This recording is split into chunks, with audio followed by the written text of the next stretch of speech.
Moș gemeni, ce faceți, dragilor? Bine ați venit la etalarea bonus pentru luna iulie. Știu că nu am dat niciun semn de viață în ultimile 2 săptămâni. Am avut și eu anumite lucruri de făcut. Nu am nicio scuză că nu v-am anunțat, dar asta e. M-am întors și începem etalările cu mesaje bonus, da? Etalările extra. Să vedem care sunt mesajele în plus pentru voi. Le așezăm așa cu fața în jos, să nu le vadă nimeni. La Taur am dezvăluit prima carte fără să-mi dau seama. Avem, wow, avans, la fel ca și la Berbeci. A ieșit această carte pe aceeași poziție. Poate unii dintre voi aveți, nu știu, ascendent berbec sau luna în berbec, Venus, ce știu eu, și ar trebui probabil să vedeți și etalarea de la berbec. Avem mesajul: sparge zidul, dragă geamăn, și ieși din zona în care te-ai aflat până acum. E momentul să se întâmple un avans, da, în viața ta, să depășești o perioadă poate mai complicată. E momentul să spargi un zid și să ieși, chiar dacă să ieși în lume, chiar dacă ți este frică sau dacă ai anumite temeri. E un soi de îndemn la curaj pentru unii dintre voi. Primul mesaj este timpul, timp. Este timpul, tic-tac, aici ca și cum avem o clepsidră, da? Știm foarte bine că în clepsidră se află un nisip care curge încet încet și ne arată cum timpul trece, și poate că de foarte multe ori timpul trece pe lângă noi și noi nu suntem conștienți că stăm în spatele unor ziduri sau într-o zonă de chipurile confort sau obișnuințe pe care ar trebui să le depășim. Ei bine, cam asta simt că vrea să transmită aceste mesaje pentru voi. Hai să vedem ce vrea să ne spună acest mesaj al timpului. Regina de spade. Pentru unii dintre voi e timpul să acceptați ceva. Să acceptați ce? Poate că e timpul să acceptați ideea unei schimbări. Poate că e timpul să conștientizați, pentru că spadele înseamnă mentalul nostru, să conștientizăm că poate am fost prea stricți cu noi sau cu ceilalți, poate am fost prea critici cu noi sau cu ceilalți, poate am fost prea, de ce nu alții dintre voi, poate ați fost prea schimbători. Roata norocului ne arată o stare de schimbare continuă, da? E momentul să văd, să încep să fac, să încep să văd că trebuie să fac anumite schimbări în viața mea, în atitudinea mea, în mentalul meu, să văd lucrurile diferit, să mă readaptez la ceea ce am acum, da, timpul, acum, în prezent, în viața mea. Dacă e vorba de acceptare, e momentul să accepti că viața trece pe lângă tine și că tu trebuie să începi să faci ceva, să mergi cu viața, da? Să continui să te miști odată cu viața, nu să stai. De-aia spun aici, are legătură cu acest stat din frică, poate, într-o anumită situație. Ia uite ce avem aici, imaginea iubirii romantice. Poate că pentru unii dintre voi are legătură cu relația voastră sau are legătură cu, nu știu, găsirea unei relații sau crearea unei relații, sau are legătură cu partea sentimentală, emoțională și așa mai departe. Hai să vedem. Ok, au sărit 3 cărți. Avem 9 de spade care ne arată o preocupare, o îngrijorare. Avem regele de bâte și avem pajul de bâte. Poate că pentru unii dintre voi mesajul acesta legat de partea sentimentală sau de relație sau de o viitoare relație sau o posibilă relație are, ca și cum vi se spune, dacă aveți o relație, vi se spune sunteți lângă persoana potrivită. Dacă nu aveți o relație, e ca și cum vi se spune, nu vă mai bateți capul să vă părpăliți cu gânduri de genul nu o să găsesc eu o persoană potrivită pentru mine sau nu mai există persoane sănătoase la cap în ziua de azi și așa mai departe. Trebuie doar să-ți dai voie să cunoști lumea. Da? Aici avem imaginea aventurierului, dar nu a aventurierului aceluia care când zicem aventuriere, ca și cum ăla care se duce din floare în floare. Nu trebuie să faci asta. Este vorba despre a-ți da voie să trăiești, da? Să îndrăznești, aventurier ca îndrăzneală, da? Îndrăznește să cunoști persoane. Nu rămâne captiv aici în gândurile tale exagerate, probabil, în legătură cu nu mai există oameni sănătoși la cap. Există cu siguranță, doar că atunci când noi suntem într-o stare de teamă, da, într-o stare de exagerare, normal că vedem sau atragem, dacă vreți, numai persoane exact așa cum gândim noi. Da? Așadar, dacă mai e o altă variantă, aș spune aici, pentru alții dintre voi, dacă a existat cândva în viața ta o persoană cu care ai avut o relație extraordinar de frumoasă, armonică și așa mai departe, o persoană pe care ai iubit-o foarte mult sau, mă rog, a existat reciprocitate, da? V-ați iubit unul pe celălalt și nu mai există în viața ta acea persoană din vari motive, aici e vorba de e timpul să accepti că asta e, trebuie să schimbi ceea ce tu spui despre nu o să mai găsesc o persoană ca aceea. Aici nu e neapărat vorba despre imaginea idealizată față de relația pe care ai avut-o cu acea persoană sau idealizarea respectivei persoane. E vorba despre foarte multă insistență pe ea era sau persoana asta era perfectă pentru mine și nu știu dacă voi mai găsi o altă persoană care să fie la fel de perfectă pentru mine. Da?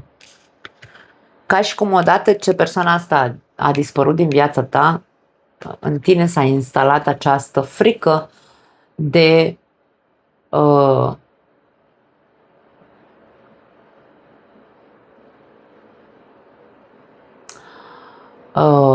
legată de faptul că nu se va mai naște o altă persoană perfectă. Dar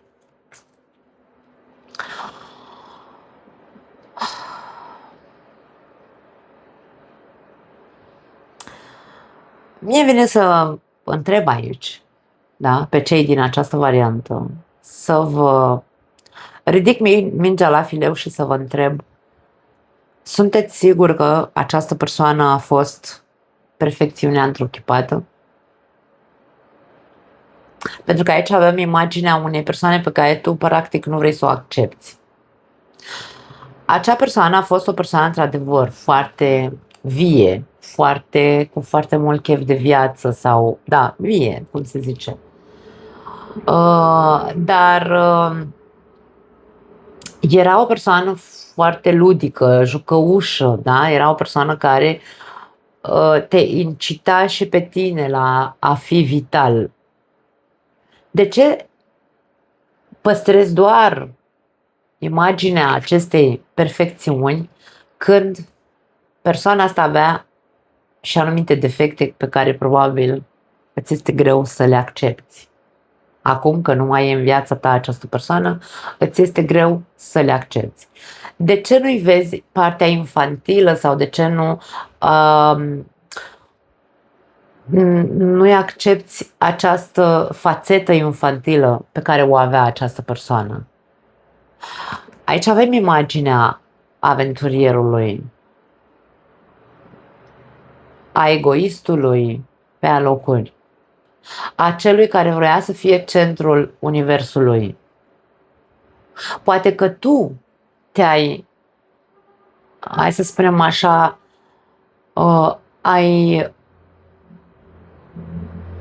această persoană a fost centrul pentru tine. Un soi de dependență de felul de a fi a acestei persoane. Nu vorbim despre un narcisist, adică nu vorbim despre faptul că a fost iubirea vieții tale, dar era un narcisist sau o narcisistă plină de ea, care era buricul pământului, trebuia să învârtă totul în jurul ei, da? Poate fi, nu neapărat.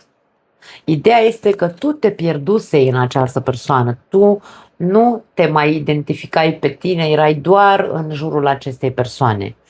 Poate că tu ai creat o dependență de energie a acestei persoane și de aia ai transformat-o în imaginea perfecțiunii sau în imaginea persoanei perfecte pentru tine. Aici e vorba despre asta. E timpul să schimbi anumite lucruri în legătură cu imaginea pe care ai produs-o. Dar o imagine exagerată. Bărbatul perfect, bărbatul adevărat, femeia ideală, care știe să fie cum trebuie în orice moment. Dar aici e o mare exagerare, o mare, da? Țânțară armăsară aici. Această persoană, pe lângă faptul că părea că este o persoană foarte centrală și foarte vitală și foarte inspirațională, sau nu știu cum să zic, era și o persoană foarte infantilă și încăpățânată de genul să se facă cum zice ea, pentru că era o persoană foarte frumoasă, bine, nu știu dacă neapărat fizic extrem de frumoasă, dar foarte atractivă, foarte magnetică, foarte sexy, foarte, foarte, foarte, aici e mult foarte, da? Pus pe imaginea acestei persoane. E timpul să schimbi imaginea pe care o ai în mintea ta despre această persoană și să-ți dai voie să cumva vine să zic, dă-ți voie să nu-ți mai bați capul cu imaginea perfecțiunii viitoarei, unei posibile viitoare persoane care poate apărea în viața ta, comparând-o mereu cu aceea, pentru că niciodată nu o să reușești să construiești o altă relație cu altcineva. Până când nu îți faci curățenie în aceste filme pe care ți le-ai făcut, această imagine pe care i-ai construit-o acestei persoane. Avem forța, puterea. Aici e ca și cum tu vei putea. Hai să vedem la ce se referă. Pajul de spade. Ai nevoie de putere, poate. Ai nevoie de putere? Putere, wow! Din nou îmi vine să spun putere de acceptare, de a renunța la ceva. Ceva ce nu ți aduce satisfacție și tu știi. Dar aici e vorba de, dar nu putere ca putere, forță, ci ca voință. Ai nevoie de voință interioară în care să zici, ok, știu că trebuie să schimb lucrurile, știu că trebuie să învăț odată să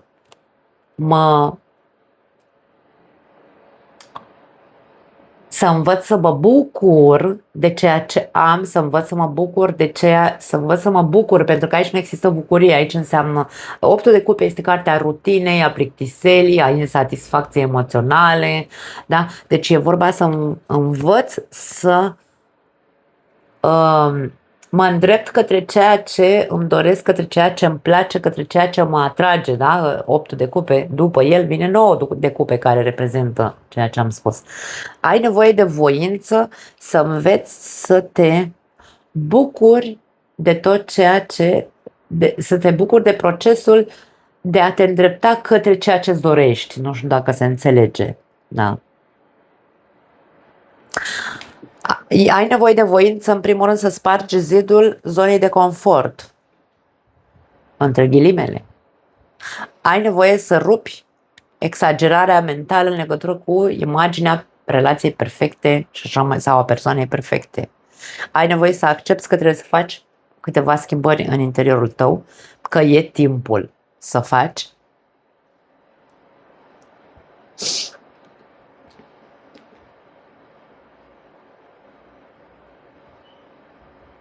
Pentru cei dintre voi care aveți o relație, e timpul să începeți să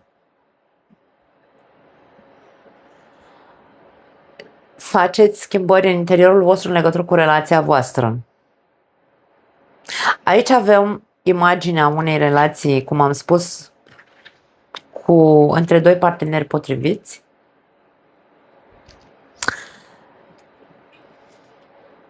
Dar unii dintre voi probabil că aveți probleme în relație. Dacă nu sunt probleme reale, ci sunt probleme exagerate, inventate, într-un fel sau altul, cu imaginea, există pericolul pentru unii dintre voi să nu fiți satisfăcuți în relația voastră sau de partenerul de viață din cauza faptului că voi aveți niște bănuieli că face, că drege, că e un narcisist, că e un egoist, că e că e o persoană egoistă care nu se gândește decât la ea, dar aici este foarte multă invenție mentală. Aveți grijă pentru că sunt foarte multe persoane. Eu mai ieri vedeam un short din ăsta pe Facebook și chiar eram cu soțul meu și în acel short vorbea un băiețaș care spunea, se adresa femeilor și aici mă adresez femeilor, da? Spunea așa băiatul ăla, 3 lucruri care te fac să vezi că persoana de lângă tine nu e persoana potrivită. Și al 3-lea punct era foarte mare pericol, mi se pare, sau este foarte periculos ceea ce se spune în online. Al 3-lea lucru care ar trebui să te facă să pleci dintr-o relație este că dacă persoana de lângă tine, spunea el, dacă persoana de lângă tine nu face lucruri pentru tine, nu iese lui așa din interiorul lui să-ți să-ți aducă un buchet de flori sau să te scoată în oraș sau să te așa, trebuie să pleci de lângă persoana aia pentru că nu e persoana potrivită pentru tine. Mi se pare extrem de periculos să ne intre în cap mesaje de genul ăsta care se instalează în subconștientul nostru și ne spune că persoana pe lângă care suntem nu e persoana potrivită pentru că nu îmi satisface, că nu iese din el, domne, uite așa, acea plăcere de a face lucruri pentru mine. Și aici poate să fie o chestie de genul ăsta, pentru că mintea noastră ne joacă feste de foarte multe ori. Luăm de bună tot ce auzim, de bune tot ce auzim și transformăm imaginea persoanei, aici avem iubire, da? Amor romantic o scrie aici, iubire romantică, deci avem compatibilitate, avem iubire între cele două persoane.